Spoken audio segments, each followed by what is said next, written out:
തീർച്ചയായും അള്ളാഹു ഇഷ്ടപ്പെടുന്നതാണ്.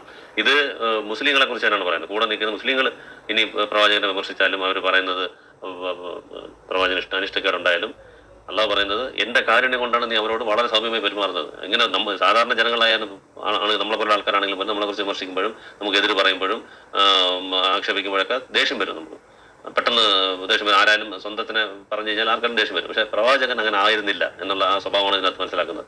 അല്ല പറയുന്നത് എന്റെ ഒരു കാരുണ്യമുള്ളതുകൊണ്ടാണ് നീ അതെല്ലാം കേട്ടോണ്ട് തന്നെ അവരുടെ അടുത്ത് വളരെ സൗമ്യമായി പെരുമാറുന്നത്. നീ ഒരു പരുഷ സ്വഭാവവും കഠിന ഹൃദയമായിരുന്നെങ്കിൽ ആൾക്കാർ എപ്പോഴും തന്നെ വിട്ട് ഓടിപ്പോയാനെ.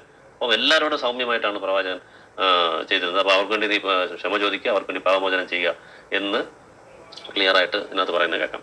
ഇതിൽ ഒരു തിരിച്ചൊരു ചോദ്യം വരും. അവർ പറയും ഇതൊക്കെ മക്കയിൽ മാത്രം ഉള്ളതാണ്, മദീനയിൽ പാടില്ല എന്നെല്ലാം ചില ആൾക്കാർ പറയുന്നുണ്ട്. ഇത് പ്രവാചകന് ഇതില്ലാത്ത കാലത്ത്, എന്താണ് അധികാരം ഇല്ലാത്ത കാലത്താണ് ഇതെല്ലാം ഉണ്ടായത് എന്ന്.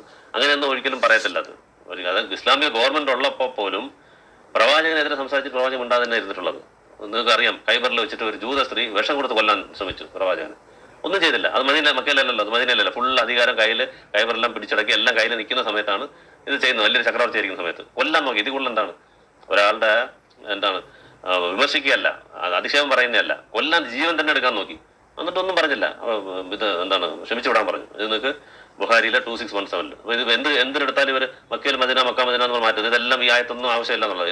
ഈ മക്കയിൽ ഇറങ്ങിയ ആയത്ത് മക്കൻ സിറ്റുവേഷനിൽ ആവശ്യം തന്നെയാണ്. അതൊന്നും നെസ്കൊന്നും ആവത്തില്ല. അതിനകത്ത് ഉള്ള കാര്യങ്ങൾ മദീനയിലും ഉണ്ട്. പിന്നെ അധികാര കൈമാറ്റം ഗവൺമെന്റ് എന്നുള്ള കാര്യത്തിൽ. ഇപ്പം മക്കയിൽ ഒരാൾ ആരെങ്കിലും മോഷ്ടിച്ചാൽ അതിന് പ്രവാചകൻ ശിക്ഷിക്കാൻ പറ്റത്തില്ല. ഗവൺമെന്റ് ഉണ്ടെങ്കിൽ ശിക്ഷിക്കണം.